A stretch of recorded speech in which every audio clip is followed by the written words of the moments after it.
Bonjour à toutes et à tous. Je pense que la première question que vous pouvez ou vous devez vous poser est de savoir pourquoi convier un magistrat judiciaire, qui est aussi juriste forcément, à s'exprimer sur ces sujets. Je me suis évidemment posé la question. Sans doute parce que, comme les soignants, le magistrat est confronté aux situations de vulnérabilité dans toute leur complexité. Il peut aussi, le magistrat, en générer. Donc évidemment, c'est cette dimension qu'il faut explorer.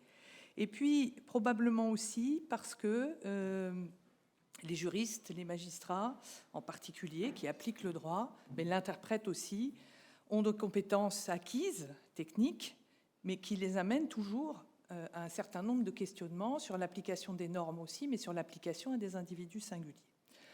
Alors, à titre liminaire, je rappellerai que parmi les offices très particuliers qui distinguent le juge de tout autre acteur public, et notamment des acteurs administratifs, le juge, qui doit appliquer donc le droit dans ses aspects techniques, mais aussi dans sa transversalité, doit l'interpréter dans des situations toujours particulières, et il le fait de plus en plus avec l'expérience de mettre concrètement en œuvre des garanties à partir d'un certain nombre de principes qui sont les libertés fondamentales telles qu'interprétées notamment par la Cour européenne des droits de l'homme, mais aussi des notions très générales qu'on a commencé un petit peu à faire émerger ce matin, qui sont la question de l'intérêt de l'enfant, la question de l'adulte vulnérable, et en particulier quand il est protégé, de la dangerosité, je crois que ça encore, même si le mot n'a pas été utilisé, on voit qu'il peut poindre sur la notion de risque, la question de la réhabilitation, de la réinsertion, et puis la notion de vulnérabilité, qui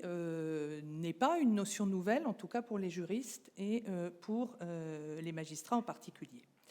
Le regard du juge sur les vulnérabilités en général et au cas particulier de la santé est donc à la fois situé par sa place institutionnelle et par le droit, mais aussi profondément interpellé par le risque de faire basculer ou de basculer à tout moment vers une situation plus complexe encore que celle sur laquelle il intervient, associant des questions et des conséquences multiples de nature sociale, environnementale, médicale dans notre sujet, qui ensemble contribuent à vulnérabiliser une personne ou des catégories de personnes et nécessitent probablement une approche interdisciplinaire.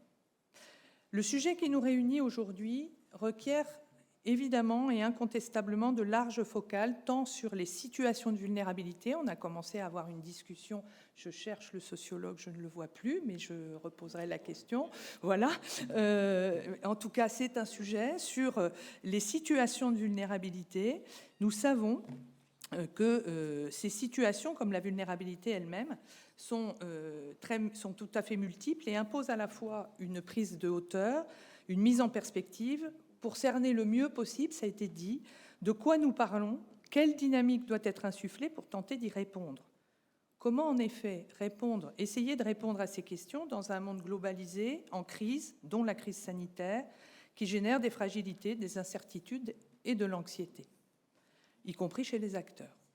Le Comité international de bioéthique de l'UNESCO écrivait que la vulnérabilité est inhérente à la condition humaine et donc que vivre et toujours expérimenter notre vulnérabilité, à tous les stades, que l'on soit à titre personnel, à titre institutionnel ou organisationnel. Certes, mais peut-on se contenter d'une telle approche dans nos sociétés contemporaines traversées de doutes, percutées par des crises successives, par les remises en cause de plus en plus profondes des dispositifs de protection et notamment des dispositifs de protection sociale? Nous savons qu'un sondage qui a été commandé par le Conseil économique, social et environnemental a mis en lumière que le premier sujet de préoccupation des Français est la santé.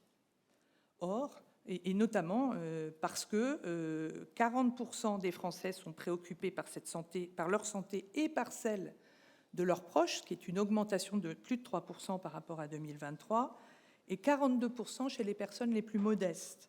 Parmi les inquiétudes, les déserts médicaux, les inégalités d'espérance de vie, un Français sur deux dénonce un accès difficile aux soins et 59% dans les communes de moins de 20 000 habitants. 5 millions de Français n'ont pas de médecin et un généraliste sur deux refuse de prendre un nouveau patient. Or, nous dit déjà depuis longtemps Robert Castel, L'individu ne tient en société que parce qu'il est comme infusé et traversé par des systèmes collectifs de sécurisation montés par l'État social. Et donc, lorsque ces protections se fissurent, cet individu devient à la fois fragile et exigeant parce que, en tout cas dans nos sociétés, il est habitué à la sécurité et rongé par la difficulté, la peur de la perdre. Donc, dans ce contexte, le lancement d'un institut pour la prévention des vulnérabilités liées à la santé et ce colloque inaugural sont une très belle nouvelle. Vouloir prévenir les vulnérabilités en ce domaine est un défi qui s'appuiera non seulement sur ce que chacun de nous va pouvoir apporter dans la corbeille de ses expériences et de son regard, mais dans la réalité des vulnérabilités souvent niées. Et la réalité, il faut la reprocher par le terrain, par ce que les sociologues appellent le terrain, mais parce que les médecins constatent, parce que les juges constatent, parce que les géographes constatent. Bref, il faut évidemment s'immerger dans les expériences singulières. L'argument du colloque nous invite à entrer dans la pensée du progrès, cet angle mort des situations de vulnérabilité liées parfois engendrées par l'intervention médicale elle-même. Bien entendu, il est absolument urgent d'entrer dans cette dimension qui est spécifique et multidimensionnelle. Et nous y sommes confrontés comme les parents ou les personnes présentant un handicap, une limitation de capacité fonctionnelle, juridique, parfois morale aussi, sont confrontés. De ma place, l'impensé du progrès me semble devoir être analysé à la fois sous l'angle des effets de ce que l'on appelle le progrès scientifique et technologique sur les équilibres globaux des sociétés et sur l'humain lui-même. L'homme augmenté, mais l'homme diminué aussi, parce qu'il doit vivre avec de plus en plus de polypathologies, avec les effets des maladies qu'il subit, avec l'âge qui avance. L'homme fabriqué aussi, à différents âges de la vie, et en particulier les enfants fabriqués, parce qu'il me semble que c'est aussi un angle de travail. Et puis, l'analyse devrait se faire aussi sous l'angle des insuffisances ou du caractère inadapté des interventions sur les vulnérabilités propres à certains individus. Et j'aurais vraiment aimé avoir une discussion avec le sociologue parce que je pense qu'il faut là aussi entrer par les aspects singuliers. Les individus eux-mêmes, les groupes d'individus, il faut absolument les interroger. Il s'agit de nous poser ici la question des difficultés d'accès aux justes soins et ces difficultés d'accès pouvant engendrer des survulnérabilités que notre société a beaucoup de mal à appréhender, à reconnaître et donc nécessairement à rendre visibles. Dans tous les cas, nous devons, et ça a été la fin des exposés précédents, en tout cas ça a alimenté quelques questions, nous devons nous interroger sur la responsabilité sociale et sans doute politique du système de santé dans la prévention et l'accompagnement des personnes qui risquent de basculer ou se trouvent déjà dans des situations de vulnérabilité. Et effectivement, ensuite, quand on les détecte, qu'est-ce qu'on fait? Monsieur Chauvin, vous l'avez très bien dit, et c'est un enjeu majeur.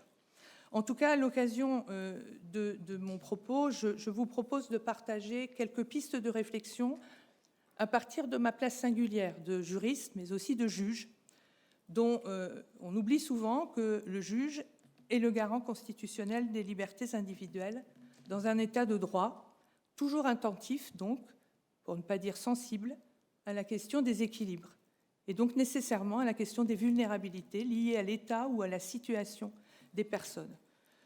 Notre visée de magistrat n'est pas seulement la production de décisions pour mettre fin à des conflits.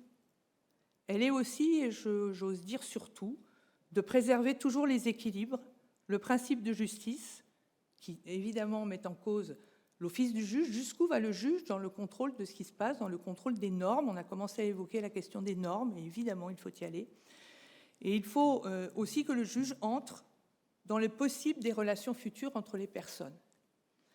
Donc je vous propose en deux temps d'aborder d'abord la question de la notion de vulnérabilité. Et on a bien vu ce matin que cette notion faisait débat. Elle interrogeait même le sociologue sur la pertinence de la notion. Alors en ce qui me concerne, je vais faire une courte généalogie de cette notion, un petit peu différemment du sociologue, mais en reprenant quand même un certain nombre d'éléments. Tous les sociologues n'ayant pas forcément l'analyse de M. Benhamouzig. Et je vais la concentrer. Après l'utilisation dans les années 1990 de terminologie qui était axée sur le lien social, l'exclusion, la désaffiliation, la disqualification, et qui cherchait, dans la notion de vulnérabilité ou de fragilité, à cerner le degré de bascule entre l'intégration et la marginalisation, je crois pouvoir dire, en m'appuyant sur des sociologues comme Axel Brodiot-Dolino par exemple, nous assistons depuis les années 2000 à un important travail des sciences humaines et sociales dans l'objectif de solidifier cette notion de vulnérabilité, qui n'est donc pas nouvelle. Il faut aller rechercher ce qui a été travaillé autour de la notion. Parce qu'elle est utilisée à tout va, elle devient pratiquement un concept valise qui pourrait ne servir à rien, alors que quand même, nous avons des sous-bassements extrêmement importants. Et nous savons que, bien sûr, elle est une caractéristique, la vulnérabilité, caractéristique anthropologique et universelle. Tout individu, vous, moi, nous sommes potentiellement vulnérables, et nous le savons, nous l'expérimentons. Mais cette notion est devenue, avec la postmodernité, endogène et une caractéristique du système social. Au fur et à mesure que se diffuse la prise de conscience de notre vulnérabilité ontologique, c'est-à-dire partagée par tous les membres de l'espèce humaine, face aux épidémies, aux bouleversements climatiques, aux menaces constantes à la sécurité globale. Ça a été déjà un peu évoqué ce matin. Et on pense, en particulier quand on est magistrat, sur la sécurité globale, à la question de la délinquance, mais surtout à la question des attentats, et donc aux possibles conséquences sur nos équilibres psychiques et mentaux. En tout cas, la mise en évidence d'une vulnérabilité commune emporte de profonds changements de perspective dans les sciences sociales, notamment par la remise en cause du paradigme capacitaire et paradigme capacitaire au sens des sciences sociales, qui n'est pas le même sens que le sens juridique. À partir de cette donnée, les recherches tentent d'approcher les manifestations de la vulnérabilité des organisations et des personnes singulières. Ainsi, du point de vue de l'histoire de l'utilisation de la notion, je pense que nous pouvons dire que celle-ci, qui a été reprise, cette notion de vulnérabilité, qui a été reprise de la médecine, de la psychiatrie, de la gérontologie, où elle a davantage percé sous le synonyme de fragilité, pour être ensuite utilisée en économie, en statistique, en expertise du développement, est devenue presque un effet de mode, mais qu'il faut aller plus loin. Et de ce point de vue, je pense pouvoir dire que le droit participe à une meilleure connaissance de la notion. En effet, les mécanismes sociologiques et économiques permettent de comprendre la vulnérabilité en termes de processus et de représentation, alors que le champ du droit rend sans doute explicite le regard porté par notre société sur l'état de fragilité de certains de ses membres. Le droit vient en effet saisir les vulnérabilités spécifiques, d'abord en les associant à des catégories de population, et c'est pour cela que nous avons besoin en particulier de la sociologie. Et ces catégories peuvent surprendre, puisque dans ces catégories, nous avons historiquement les femmes, nous avons les enfants, nous avons les personnes âgées, nous avons les migrants, nous avons les détenus, nous avons les personnes handicapées, nous avons les personnes malades, les mourants, identifiés par leur vulnérabilité. Puis ensuite, le droit essaie de tirer des conséquences de manière, pour l'instant, encore un peu trop fermée, j'y reviendrai, en tirant les conséquences de ces vulnérabilités sur les indemnisations qui peuvent être procurées aux personnes et éventuellement sur la protection particulière qui doit être mise en place à l'égard de ces personnes, et on pense aux enfants ou aux adultes qui présentent des altérations de leurs facultés personnelles. Et puis on voit apparaître, et je n'ai pas le temps de le développer, on voit apparaître une autre dimension dans la justice qui est d'essayer de reconnaître dans tout notre système de normes ce que sont les droits fondamentaux concrètement, en quoi ils s'appliquent au-delà des valeurs communes sur lesquelles ils reposent. Cette approche particulière actuelle du droit, donc sur les dimensions que je viens d'indiquer, se retrouve dans différents codes, le code du travail, le code de la sécurité sociale, de manière générale dans tout le dispositif de protection sociale qui est associé au code de l'action sociale et des familles et au code de la santé, essaie de compenser l'état de vulnérabilité de catégories de population et les conséquences de cet état de vulnérabilité sur leur vie quotidienne et sur leurs droits sociaux, notamment au regard de la santé et des droits du patient, encore appelé l'usager, ce qui est aussi un terme sans doute à analyser, discuter, parce que l'usager ici, il est ER, mais voilà, on peut évidemment débattre sur cette notion. Je préfère la notion de personne, qui me paraît plus plus incarnée et plus multidimensionnelle, si je peux m'exprimer ainsi. Cette approche se retrouve également dans le Code pénal, et je crois qu'il est important que nous l'ayons en tête, notamment par rapport aux questions qui ont pu être posées par M. Chauvin tout à l'heure. Qu'est-ce qu'on fait des personnes dites vulnérables quand on commence à identifier un certain nombre de déterminants ou de facteurs? Le Code pénal a une approche de la vulnérabilité au travers de la vulnérabilité des victimes, de certaines victimes. Et donc, quels sont les facteurs qui permettent d'identifier ces victimes? C'est l'âge, la minorité ou l'âge avancé, c'est la maladie, c'est l'infirmité, ce sont ce que le Code appelle les déficiences, là encore il faut travailler sur le vocabulaire, physique ou psychique, et ce sont des éléments qui permettent de présumer que la victime n'a pas été en mesure de se protéger des agressions qu'elle a subies. Et si on les met en perspective avec la médecine, il faudra se poser la question de savoir à partir de quand on peut considérer que l'intervention de la médecine est agressive. Je reviendrai sur l'obstination, mais évidemment que nous avons cette question. Et puis, un mouvement se fait jour depuis un certain nombre d'années qui discute la question de la vulnérabilité des auteurs. Alors, ce mouvement est très ancien, mais il est quand même assez récent dans la loi, puisque les normes sont en train de faire baisser le degré d'appréciation de la vulnérabilité des auteurs. Et c'est tout le débat que nous avons aujourd'hui sur les troubles psychiatriques qui engendrent des problèmes de comportement et donc forcément, possiblement des réponses sociétales en termes de traitement, en termes de prise en charge. Et puis la question du discernement des enfants qui, là encore, tente à restreindre cette catégorie de public dont on peut considérer qu'ils sont vulnérables en raison de caractéristiques propres.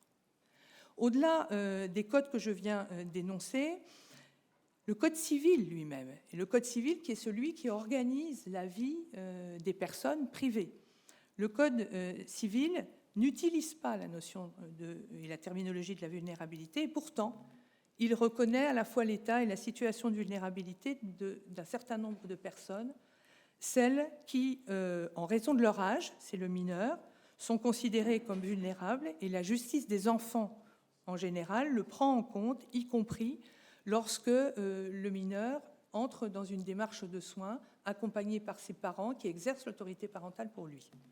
Mais aussi les adultes qui, en raison d'une altération médicalement constatée de leur faculté mentale, au sens large, ou corporelle, de nature à empêcher l'expression de la volonté, doivent être juridiquement protégés par une mesure de type sauvegarde de justice, curatelle, tutelle ou encore habilitation familiale.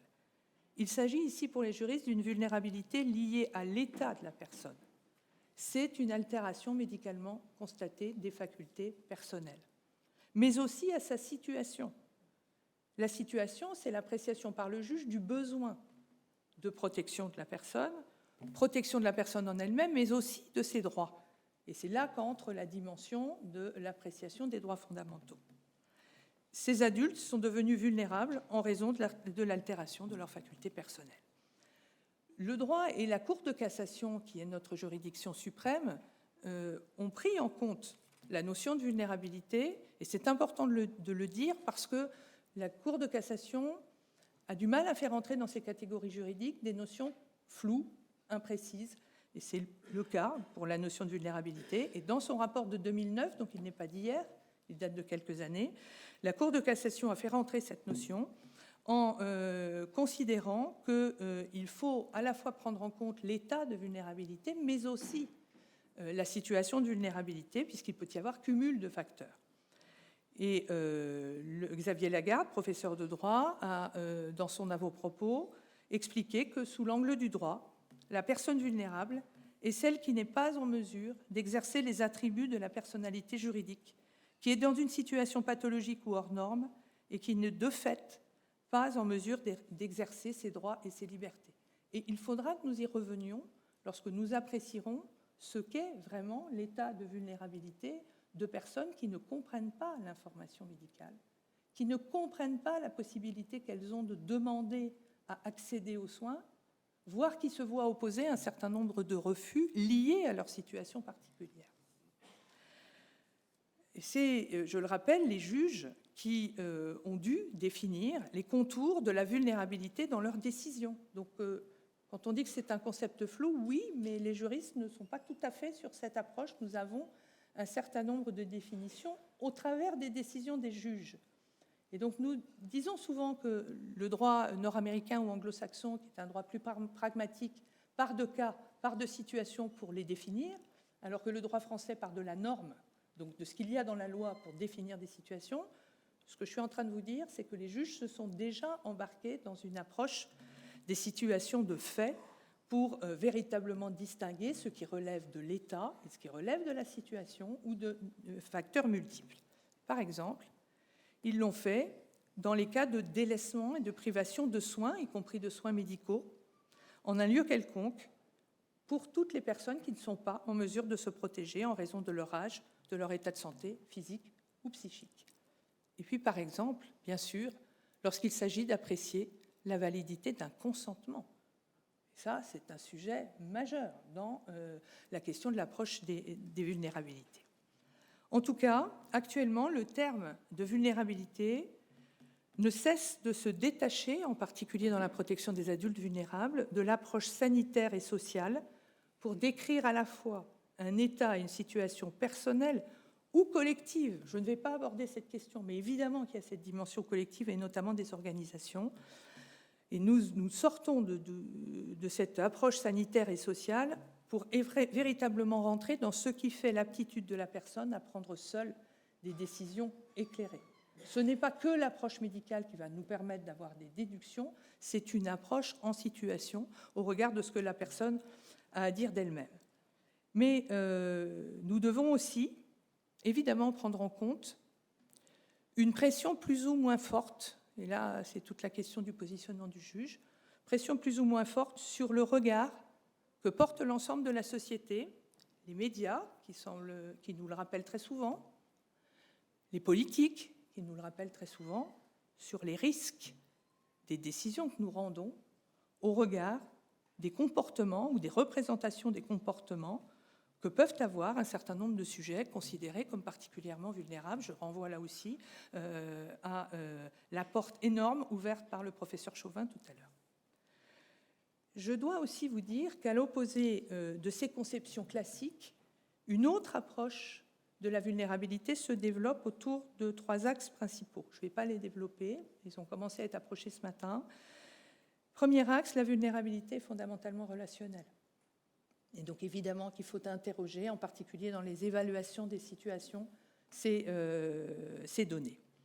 D'autre part, elle est nécessairement relative, donc situationnelle, d'où l'entrée sur les situations de vulnérabilité.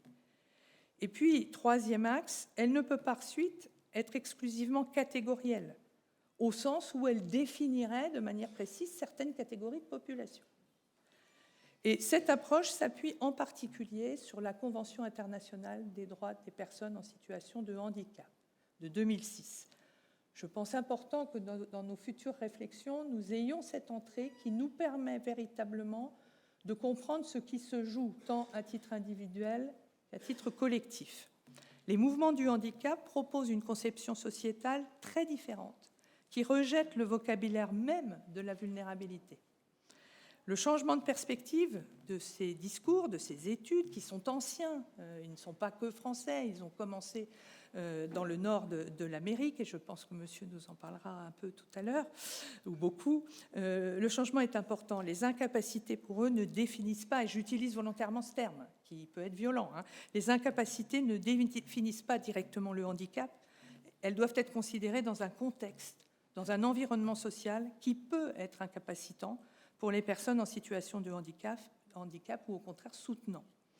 La question principale à résoudre ici est celle de l'interaction avec toutes les barrières qui font obstacle à une pleine participation dans la société à égalité avec toutes les autres personnes.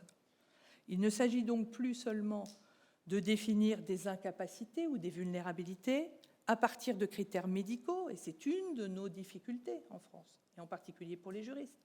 Ce ne sont pas les médecins qui doivent définir seuls les incapacités et les vulnérabilités. Mais il faut évidemment interroger ces termes au regard des références, donc des référentiels d'évaluation et d'appréciation, la nuance me semble importante, et de la norme Quelle est la norme qui fonde les actions? L'essentiel étant de lever des obstacles sociétaux et comportementaux qui transforment un certain nombre de vulnérabilités ou d'incapacités en handicap. Et donc, de ce point de vue, certes, il faut avoir une réflexion, me semble-t-il, globale, mais il faut aussi avoir une réflexion sur la réaction de la société. Là encore, je m'inscris dans une nuance par rapport aux propos de notre sociologue tout à l'heure. Deuxième axe de cette communication, pour le magistrat, quelles sont les vulnérabilités liées à la santé et quelles sont les questions et les enjeux?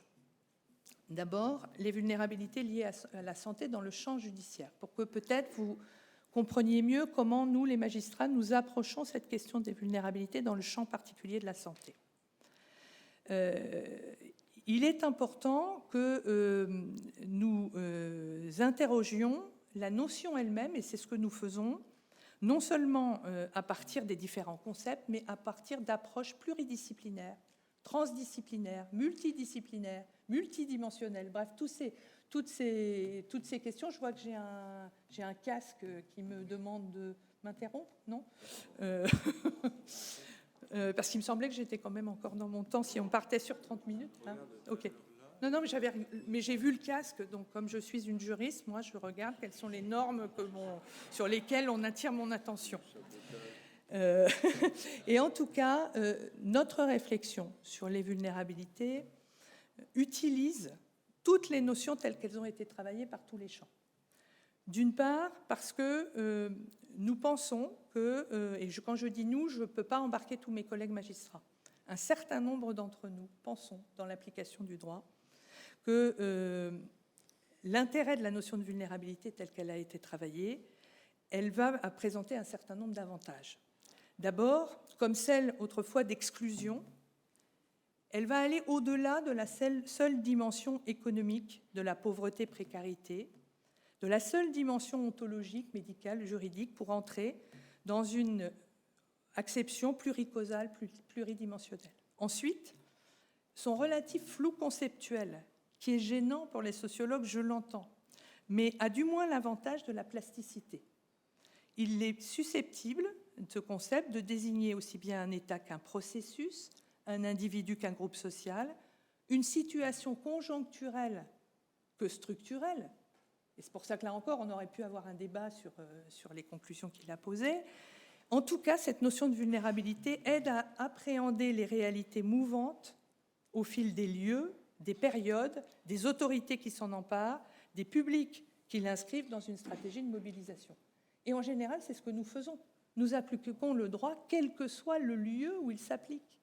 Et nous croisons le droit civil et le droit de la protection sociale dans ses dimensions à la fois travail et protection sociale stricte, dans sa dimension santé, quel que soit le lieu où se trouvent les personnes.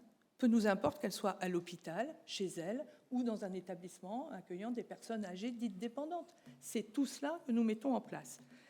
Et ce qui est important également dans la notion, c'est que probablement, cette notion permet de lier ensemble les dimensions sociales, sanitaires, désormais juridiques, en termes de limites posées par le droit, et donc, me semble-t-il, d'indispensable régulation entre ce qu'on appelle les vulnérabilités, parce que moi aussi je les mets au pluriel, ce que l'on appelle l'autonomie et ce que l'on appelle la protection.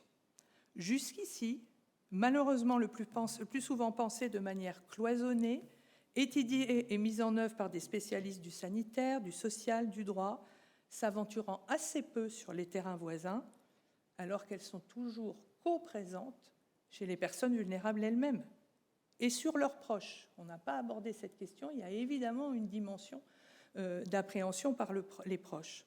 Être en fragilité sociale ou en vulnérabilité sociale crée une fragilité ou une vulnérabilité sanitaire et une vulnérabilité en termes de droits et donc d'accès et d'effectivité des droits. Et inversement, on peut évidemment faire travailler la notion. Penser les articulations et déplacer les focales va ouvrir de nouvelles perspectives dans les politiques publiques qui sont construites en France comme dans la plupart des pays occidentaux sur le seul socle politiquement acceptable, celui d'une articulation entre les différentes vulnérabilités. On l'oublie, mais c'est le seul socle. et en particulier dans un état de droit, et c'est pour ça qu'il convoque les droits fondamentaux. Alors, dans le domaine judiciaire, comment aborde-t-on cette question de vulnérabilité? Oui, pour simplifier, nous l'abordons par les principaux, par les principaux déterminants juridiques que sont la faute, là où les pertes de chance, le dommage causé par l'intervention médicale ou par la non-intervention, notamment en temps voulu, et le dommage causé par une surintervention. C'est comme ça que le droit rentre dans ces problématiques. Et vous voyez bien qu'il y rentre d'une manière assez violente sur les conséquences et non pas sur les sources. Et c'est cela probablement en termes de prévention qu'il va falloir travailler à partir des décisions rendues par les juges.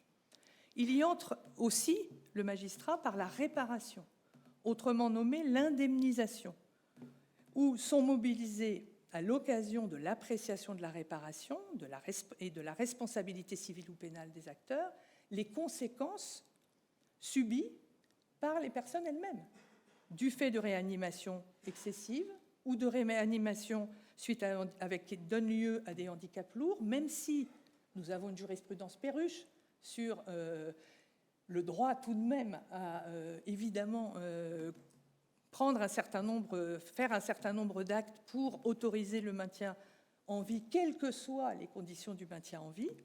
Nous intervenons sur les conséquences des interventions chirurgicales, de traitements inadaptés, d'utilisation de certains médicaments, le lévothyrox par exemple, de prothèses, par exemple les prothèses PIP.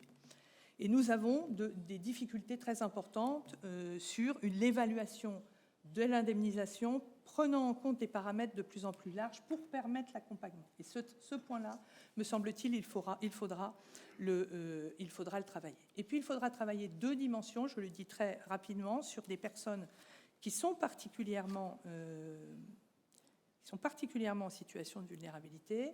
Ce sont les personnes avançant en âge, du fait du manque de considération associé aux représentations que nous avons de l'avancée en âge. C'est pour ça que la réflexion sociétale est indispensable. On ne peut pas se passer de cette réflexion. Et puis, sur la fin de vie, des personnes vulnérables ou protégées, je ne prends que cet angle.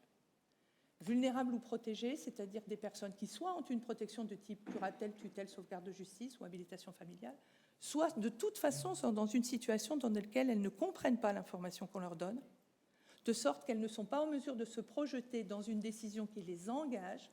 Or, les décisions possibles en matière d'accélération de la fin de vie sont bien des décisions et pas des consentements et des propositions. Il me semble que ça aussi, il faudra que nous le prenions en compte, comme il faudra certainement, et je termine par là, prendre en compte ce que nous imaginons aujourd'hui des processus de décision lorsqu'est en jeu ce que l'on peut appeler l'obstination déraisonnable. Je ne sais pas si on peut considérer qu'il est déraisonnable de s'obstiner. Première question. Je ne sais pas si la réponse ne peut être qu'une réponse médicale, par un seul médecin, en particulier sur les questions de fin de la vie ou de fin de vie. En revanche, ce que je sais, c'est qu'avec une pluralité de regards, avec une multidimension dans nos approches, sans doute, nous pouvons essayer de proposer une autre approche de ces décisions, qui doivent être des décisions portant une responsabilité collective, comprise par les personnes elles-mêmes, de manière à entrer dans une dimension de médecine de la personne et non pas simplement des organisations, même si les organisations doivent avoir pour phare cette approche, me semble-t-il. Merci.